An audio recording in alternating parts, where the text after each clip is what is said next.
मूकं करोति वाचालं पंगुं लंघयते गिरिं यत्कृपातमहं वंदे परमानंद माधव। मित्रों, पुनः आपका स्वागत है। प्रिय छात्रों, वास्तुशास्त्र इन डिप्लोमा के प्रथम पत्र का हम अध्ययन कर रहे हैं। तो प्रथम पत्र में प्रथम यूनिट के बारे में हमने अध्ययन किया है पूर्व के वीडियोज में। इस वीडियो में हम द्वितीय और तृतीय यूनिट के बारे में एक साथ अध्ययन करेंगे। इनके विषय में संक्षेप में हम परिचय प्राप्त करते हैं। आप देख पा रहे हैं कि यह जो प्रथम पत्र है उसका द्वितीय यूनिट का नाम ग्राम में वास्तु चयन विचार और तृतीय यूनिट का नाम भू परीक्षण है। नाम से ही आप द्वितीय यूनिट के नाम से ही आपको ज्ञात हो रहा है कि वास्तु का ग्राम में वास्तु का चयन विचार किस प्रकार से किया जाता है। इन सभी विषयों को हम इस विषय में पढ़ने का थोड़ा सा जानने का प्रयास करते हैं। केवल यदि हम देखें तो प्रस्तावना के रूप में देखें तो हमने ज्योतिष शास्त्र के एवं वास्तुशास्त्र का सामान्य परिचय प्राप्त किया। इस इकाई का नाम ग्राम में वास्तु चयन विचार है। हम सभी जानते हैं कि वर्तमान समय में मनुष्य का सपना होता है कि वह अच्छे से अच्छे गृह का निर्माण करे एवं ऐसे गृह ऐसा हो जो उसे सुरक्षित वातावरण प्रदान करे। इसके लिए वास्तुशास्त्र ही एकमात्र सहारा होता है और गृह निर्माण की संकल्पना को पूर्ण करता है। हम सभी जानते हैं कि हमारे शरीर का निर्माण पंचमहाभूत की निश्चित मात्रा से हुआ है तथा प्रकृति में भी यह पंचमहाभूत विद्यमान है। अतः इनका सामंजस्य करके गृह निर्माण किया जाए तो वह मनुष्य के लिए अत्यंत श्रेष्ठ होगा और इसी लक्ष्य को केंद्र में रखकर वास्तुशास्त्र अपने सिद्धांतों का प्रतिपादन करता है। मनुष्य जब गृह निर्माण के विषय में विचार करता है तो सबसे पहले उसे ग्राम नगर का चयन करना होता है, अर्थात वह किस ग्राम में वास करना चाहता है, वह ग्राम उसके लिए शुभदायक होगा अथवा अशुभ फलदायक होता है। इसके लिए मनुष्य के लिए यह एक यक्ष प्रश्न होता है। साथ ही साथ ग्राम के किस भाग में मनुष्य के निवास करना चाहिए, यह भी अत्यंत महत्वपूर्ण विषय रहता है। इस प्रकार इन प्रश्नों का उत्तर यदि हम कहीं देखते हैं तो वह वास्तुशास्त्र के माध्यम से ही प्राप्त होता है। इसके लिए शास्त्र में अनेक विधियां हमें बताई गई हैं जिनके माध्यम से हम ग्राम का चयन कर सकते हैं। प्रस्तुत इकाई के माध्यम से ग्राम चयन एवं ग्राम के किस भाग में हमें निवास करना चाहिए इसके बारे में विस्तृत रूप से बताया गया है। सारांश रूप में मैं आपको बताऊंगा कि वास्तुशास्त्र का प्रयोजन क्या है और अन्य विषयों का। हम सभी जानते हैं कि वास्तुशास्त्र का प्रयोजन मानव मात्र को कल्याण देना है, सुरक्षित वातावरण ऐसे गृह का निर्माण करना है जिसमें कि वह भय मुक्त वातावरण में निवास कर सकते हैं। इसके बारे में विस्तृत रूप से इस पॉइंट में दिया गया है। आप इसका अध्ययन करने से वास्तुशास्त्र के मुख्य प्रयोजन को जान सकते हैं। कहा भी गया है वास्तुशास्त्रम प्रवक्ष्यामि लोकानां हितकाम्यया। इस प्रकार से वास्तुशास्त्र का प्रयोजन विस्तृत रूप से इस पाठ्यक्रम में दर्शाया गया है। वास्तुशास्त्र एवं पंचमहाभूत, यह पंचमहाभूत का महत्वपूर्ण स्थान माना जाता है वास्तुशास्त्र में।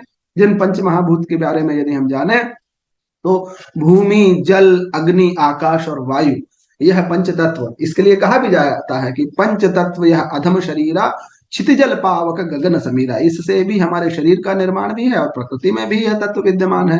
तो इन सबका समवेत अध्ययन के विषय में जो शास्त्र बताता है वही वास्तुशास्त्र है। इन्हीं पंच तत्वों के बारे में किस प्रकार से वास्तुशास्त्र में विचार किया गया है इस प्रस्तुत पाठ्यक्रम के माध्यम से आप पाठ्यांश के माध्यम से जान सकते हैं। जल के विषय में भी हम सभी जानते हैं कि जल कितना महत्वपूर्ण है। अग्नि तत्व के बारे में बताया गया है, वायु तत्व के बारे में बताया गया है और आकाश तत्व के बारे में बताया गया है।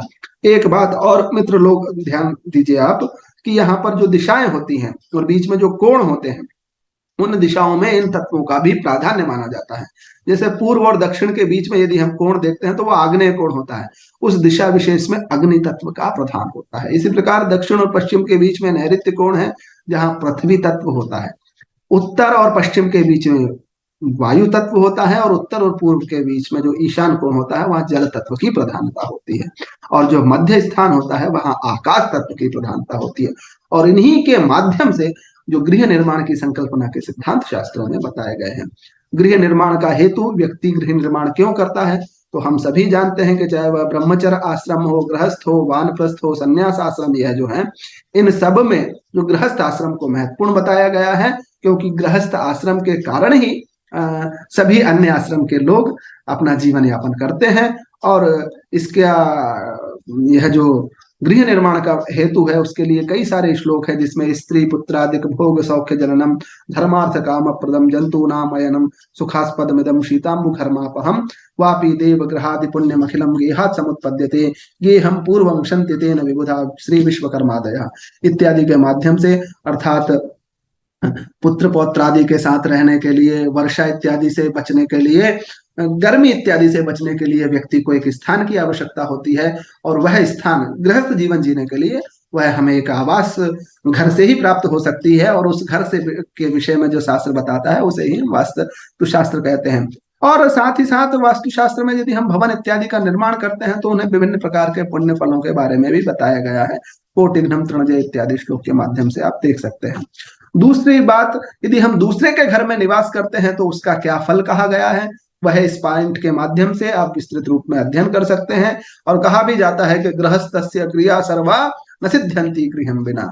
और साथ ही साथ यदि आप अपने जीवन में जीर्णोद्धार कराते हैं किसी गृह का, तो उसका भी बड़ा पुण्य फल बताया गया है, जिसके बारे में आप इस पॉइंट के माध्यम से अध्ययन करेंगे। अब जब हम ग्रामवास में आते हैं तो इसकी कई विधियां बताई गई हैं, जिसमें नराकृति चक्र के माध्यम से किस प्रकार से हमें ग्रामवास का विचार करना चाहिए, वह आप इस पाठ्यांश में दीर्घ रूप से पढ़ सकते हैं कि किस प्रकार से हमें नराकृति चक्र का निर्माण किया जाता है और इसके द्वारा शुभाशुभता का ज्ञान किया जाता है। उसका उदाहरण भी यहाँ पर दिया गया है। साथ ही साथ ग्रामवास में शुभाशुभ हेतु शिवा बलि, यह जो पद्धति थी यह प्राचीन में बहुत विचार की जाती थी, वर्तमान में इसका उतना प्रचार नहीं किया जाता है, लेकिन वह किस प्रकार से होती है उसको भी आप इस पाठ्यांश के माध्यम से जान सकते हैं।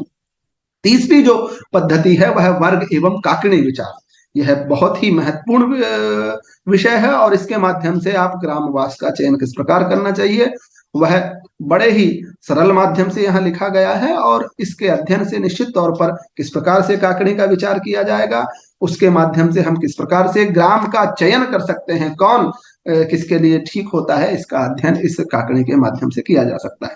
साथ ही साथ राशि के अनुसार जब हमने ग्राम का चयन कर लिया तो कुछ कुछ स्थान किन्हीं किन्हीं राशियों के लिए यहाँ पर जन्म राशि को प्रधानता दी जाती है मित्रों। अतः जन्म राशि के अनुसार किस व्यक्ति को कहाँ निवास करना चाहिए उस ग्राम में, उसके बारे में, उसके निषिद्ध स्थानों के बारे में बताया गया है।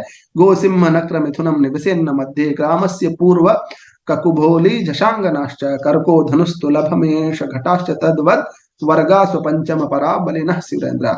इस प्रकार से आप किस दिशा में, किस कोण में, किस राशि वालों को निवास नहीं करना चाहिए यह आप जान सकते हैं। साथ ही साथ नाम राशि के अनुसार भी, सामान्य रूप से जो उसकी नाम राशि है उससे भी हम ग्राम का शुभाशुभ चयन कैसे कर सकते हैं कि ग्राम की राशि से मनुष्य की राशि कौन सी है तो वो शुभदायक होगा या नहीं होगा, उसका विचार इसके माध्यम से किया गया है। इसके बाद दिग्दशा का ज्ञान एवं फल, हम ग्राम या नगर के जिस किसी भी दिशा में निवास करते हैं उसका फल दशा के माध्यम से भी ज्ञात किया जाता है, जिसके बारे में यह दशाक्रम, दशा वर्ष की सारणी, उसके बारे में थोड़ा सा हमने पूर्व में भी अध्ययन किया था, और किस ग्रह की उस समय कौन सी दशा चल रही है उसका उदाहरण हम प्रस्तुत के माध्यम से जान सकते हैं। इस प्रकार से इस इकाई में, प्रस्तुत इकाई के माध्यम से वास्तुशास्त्र का प्रयोजन और साथ ही साथ पंच महाभूतों के बारे में विस्तृत रूप से अध्ययन किया गया है, और पंच महाभूतों के बाद ग्रामवास के लिए, चाहे वह राशि के अनुसार हो, शिवावली हो, नराकृति चक्र नक्षत्र इत्यादि के माध्यम से हो, काकणी के माध्यम से हो, पुनः ग्रामवास के चयन के उपरांत किस दिशा विशेष में, किस राशि विशेष को नहीं रहना चाहिए उसके माध्यम से के बारे में हमने अध्ययन किया। निश्चित तौर पर इस इकाई से हम वास्तु के कई महत्वपूर्ण विषयों को जान सकते हैं। यहाँ पर भी पारिभाषिक शब्दावली दी गई है, अभ्यास प्रश्नों का उत्तर दिया गया है, संदर्भ ग्रंथ की सूची है, सहायक पाठ्य सामग्रियां कौन कौन सी है वह दर्शाई गई है, और निबंधात्मक प्रश्न भी दर्शाए गए हैं। इसके बाद मित्रों तीसरी इकाई आपकी आती है प्रथम पत्र में भू परीक्षण। आप सभी वास्तुशास्त्र के विषय में विस्तृत अध्ययन कर रहे हैं। भू परीक्षण एक महत्वपूर्ण विषय होता है। हम ग्राम चयन करते हैं। ग्राम चयन के उपरांत व्यक्ति को भूमि की आवश्यकता होती है। भूमि का चयन करना बहुत आवश्यक होता है। तो भूमि चयन के कई सारी विधियां हैं, कई सारी परीक्षण की विधियां हैं। वर्ण के आधार पर, रस के आधार पर, गंध के, प्लवत्व के, आकार, प्रशस्त भूमि के लक्षण, भूमि में शल्य मतलब कोई अवशिष्ट पदार्थ है क्या, जीवित आदि भूमि के लक्षण, भूमि जीवित है या मृत है, खात का मतलब खनन इत्यादि का निर्णय कहाँ करना चाहिए, यह सब जो विषय है हम इस इकाई में विस्तृत रूप से यहाँ पर दर्शाया गया है। इसका उद्देश्य भी है कि बता पाएंगे कि भूमि परीक्षण की प्रमुख विधियां कौन कौन सी है, प्लवत्व के अनुसार कैसा भूखंड अच्छा होता है यह समझ जाएंगे, भूमि के आकार के अनुसार भूमि का शुभाशुभत्व बता पाएंगे, भूमि के शुभाशुभत्व के सामान्य नियम से अवगत हो पाएंगे, भवन हेतु भूमि संशोधन शल्यादि करने की प्रक्रिया से अवगत हो पाएंगे। देखिए, कई प्रकार से भूमि का चयन करने की विधियां बताई गई है। यहाँ पर वर्ण, गंध, रस, उनके अनुसार भूमि के लक्षण अर्थात उसका वर्ण कलर कैसा है, गंध कैसी उससे आ रही है, उसका रस किस प्रकार से है, इसके अनुसार भूमि का शुभाशुभत्व का ज्ञान इस प्रस्तुत पाठ्यांश के माध्यम से आप जानेंगे। और साथ ही ब्राह्मणी भूमि, क्षत्रिया भूमि, वैश्या भूमि, शूद्रा भूमि इत्यादि प्रकार से इनके आधार पर उनका वर्गीकरण भी किया गया है।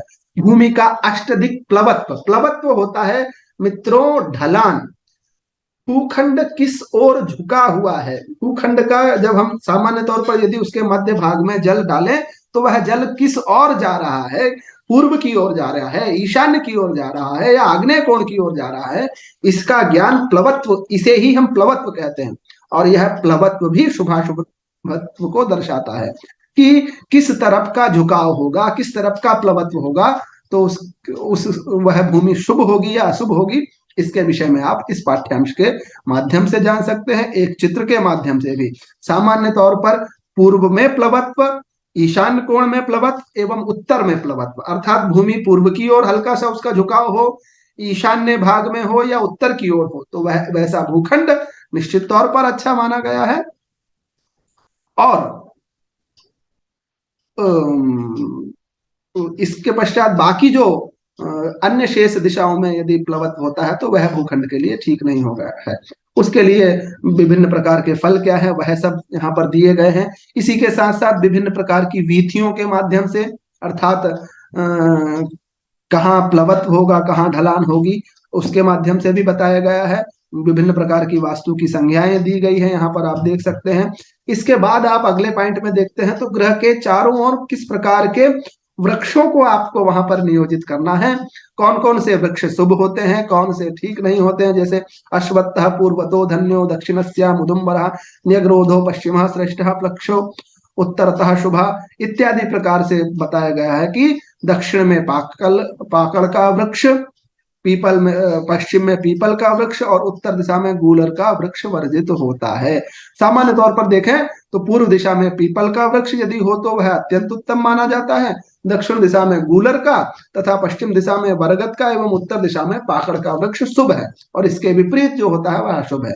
इस प्रकार से और भी अन्य वृक्षों के बारे में, कहाँ कौन सा वृक्ष हमें रखना चाहिए उसके बारे में थोड़ा सा यहाँ पर बताया गया है। अनुशरादि भूमि अर्थात भू परीक्षण की कई विधियों में देखें गुणवत्ता के आधार पर तो अशुभ फल का विचार किया जा सकता है। ऐसी भूमि जो उपजाऊ हो, चिकनी मिट्टी वाली हो, जहां पानी की उपलब्धता होती है, उसे हम ऊसर भूमि कहेंगे। जो अनुसर होगी वह, उसके विषय में हमें चिंतन हमें यहाँ पर करना चाहिए कि अनुसर आदि भूमि जो होगी, अनुसर मतलब जहां पर ये सब भूमि उपजाऊ है, चिकनी है, जहां पानी प्राप्त हो रहा है, ऐसी भूमि यदि है तो वह भूखंड हमारे भवन के लिए ठीक होता है। उसके पश्चात शस्त्र, औषधि, द्रुम, लतादि युक्त भूमि का फल विचार भी कहा गया है। अर्थात भूमि में किस प्रकार के औषधियां लगी हुई है, कौन कौन से वृक्ष लगे हैं, किस प्रकार से लताएं लगी है, यह सब भी भूमि के शुभाशुभत्व के लक्षण है। स्फुट आदि भूमि के बारे में भी बताया गया है। यहाँ पर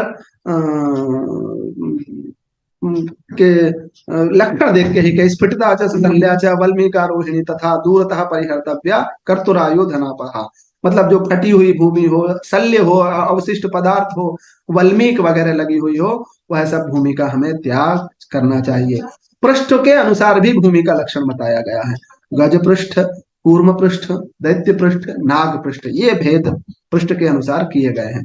इनके लक्षण बताए गए हैं कि किस दिशा में ऊंची होगी, कहाँ पर नीची होगी, तो उसे गज पृष्ठ कहेंगे, आगे कूर्म पृष्ठ कहेंगे। वह सब आप इस विषय में जान सकते हैं। इनका के विषय में भी कौन कैसी होगी उसका फल हम जान सकते हैं। फिर उनके आयत है, चतुरस्रादि है, किस प्रकार भूमि की आकृति है, उसके माध्यम से भी आप भूमि का शुभाशुभत्व जान सकते हैं। इसके साथ साथ एक और मित्रों परीक्षण की विधियां है कि मनस्तोष से भूमि का प्राशस्त्य। मान लो हम जहां गए, वहां पर देखने पर हमें प्रतीति हुई कि यह भूखंड अच्छा है, तो निश्चित तौर पर एक मनोवैज्ञानिक लक्षण के आधार पर भी कहा गया है कि मनश्चक्षुषोर यत्र संतोषो जायते भुवि तस्याम कार्यम ग्रहम सर्वै इति गर्गादि संमितम इत्यादि माध्यम से आप भूमि के प्राशस्त्य को भी जान सकते हैं। जागृत आदि भूमि के लक्षण किस प्रकार से ज्ञात करना है, वह आप गणित के माध्यम से यहाँ पर जान सकते हैं। जीवित आदि भूमि अर्थात उसका साधन किस प्रकार से करेंगे, उसका आप यहाँ पर साधन दिखाया गया है। और प्रश्न के द्वारा, सामान्य तौर पर हम प्रश्न के द्वारा प्राप्त करेंगे कि यह भूमि जीवित है या मृत है, उसके द्वारा हम किस प्रकार से किया जाता है, यह विधि आपको यहाँ दर्शाई गई है। वृक्ष एवं धान्यों से भी, विभिन्न प्रकार के वहां वृक्ष लग रहे हैं या फसल अच्छी लग रही है, उपजाऊ है, तो इससे भी हम, कहा भी जाता है कि यत्र वृक्षा प्ररोहंती सस्यम हर्षात् प्रवर्धते सा भूमिर्जीविता वाच्या मृता चातोन्यथा भवेत्। इस प्रकार से हम भूमि के विभिन्न शुभाशुभ के लक्षणों को जान पाते हैं। खात विधि, किस प्रकार से हमने भूमि ये सब चयन कर लिया, उसके बाद भूमि की गुणवत्ता भी देखी जाती है। इसकी भी कई सारी, एक गड्ढे को गर्त कर दिया जाता है, फिर उसमें पानी भर देते हैं, फिर 100 मीटर दूर जाने, 100 कदम चलने के बाद पुनः देखते हैं तो पानी की कितनी मात्रा अवशिष्ट है, उससे हम भूमि के शुभाशुभत्व का भी ज्ञान करते हैं। और खात मुहूर्त में राहु का मुखादि ज्ञान, यह भी बहुत महत्वपूर्ण विषय होता है कि इस राशि में सूर्य होंगे तो राहु इत्यादि का मुख कहाँ होगा, कौन सी दिशा में होगा, और उसके विपरीत हमें किस दिशा में खनन करना चाहिए। प्रत्येक राशि में सूर्य की स्थिति के अनुसार हम जब भूखंड ले लेते हैं तो उसके बाद गृहारंभ करते हैं, तो उसके लिए खनन इत्यादि का कार्य करना होता है। तो किस दिशा विशेष में खनन करना होता है, कहां पर खनन करें, उसके लिए राहु का मुख ज्ञान, जो कि सूर्य की स्थिति के अनुसार हम कर सकते हैं। जैसे कि देवालय के लिए यदि देवालय निर्माण करना है तो मीन, मेष और वृष राशि में रहेंगे तो ईशान्य कोण में उसका मुख होगा। तो आपको उसके लिए जब वो सर्पाकार जब राहु बनता है तो केवल आग्नेय दिशा में कोई भाग नहीं होगा, इसलिए आग्नेय दिशा में आप खनन कर सकते हैं। इसी प्रकार गृह के लिए, जलाशय के लिए कब सूर्य किस राशि में रहेगा, उसको आप इस प्रस्तुत विधि के माध्यम से जान सकते हैं। फिर इसके बाद में भूमि संशोधन के लिए सूत्र, जो हम प्लॉटिंग वगैरह करते हैं तो सूत्र किस प्रकार से, कौन सा सूत्र किसके लिए लेना चाहिए, उसके बारे में भी यहाँ पर बताया गया है। शल्योद्धार के बारे में बताया गया है कि वहां पर भूमि शल्य नहीं होनी चाहिए। शल्य का ज्ञान करने की कई सारी विधियां हैं। सामान्य तौर पर यदि एक पुरुष प्रमाण यदि हम भूखंड को खोदकर वहां पर स्वच्छ मृत्तिका भर देते हैं तो निश्चित तौर पर वह शल्य दोष से मुक्त हो जाती है। इस प्रकार से यदि हम सारांश रूप में देखें तो इसमें भूमि परीक्षण की वास्तुशास्त्रीय विधियों का हम अध्ययन कर पाते हैं। इस पाठ्यांश के माध्यम से वर्ण, रस, गंध आदि के माध्यम से भूमि का शुभ जानते हैं। सामान्यतः प्लवत्व, जिसमें पूर्व, ईशान्य, उत्तर दिशा की भूमि ठीक होती है, जहां वृक्ष हरे भरे हो, उपजाऊ हो, मन को भाती हो, वैसी भूमि, और वर्ग जिसकी आकृति ठीक हो, आयत ठीक हो, ऐसी सब भूमियां फलदायी होती है। और सूर्य की राशि विशेष से संचार से खाद की दिशा का निर्णय देवालय, गृह निर्माण या जलाशय के माध्यम से हम किस प्रकार कर सकते हैं, इन सभी विषयों को का अध्ययन हम विस्तृत रूप से इस इकाई के माध्यम से करते हैं। निश्चित तौर पर यह इकाई के अध्ययन से आप वास्तुशास्त्र के अन्य गंभीर विषयों का अध्ययन कर पाने में, उन विषयों का अवगमन करने में आपको निश्चित तौर पर यह पाठ्यक्रम लाभदायक सिद्ध होगा। इसकी पारिभाषिक शब्दावली, इनमें जो अभ्यास प्रश्न दिए गए हैं उनके उत्तर, संदर्भ ग्रंथ सूची, सहायक पाठ्य सामग्री और निबंधात्मक प्रश्न प्रस्तुत पीपीटी के माध्यम से आप देख पा रहे हैं, प्रस्तुत पाठ्यांश के माध्यम से देख पा रहे हैं। इसके पश्चात मित्रों हम अग्रिम वीडियो में द्वितीय पत्र एवं तृतीय पत्रों के बारे में जानकारी प्राप्त करेंगे। जब तक के लिए बहुत बहुत धन्यवाद।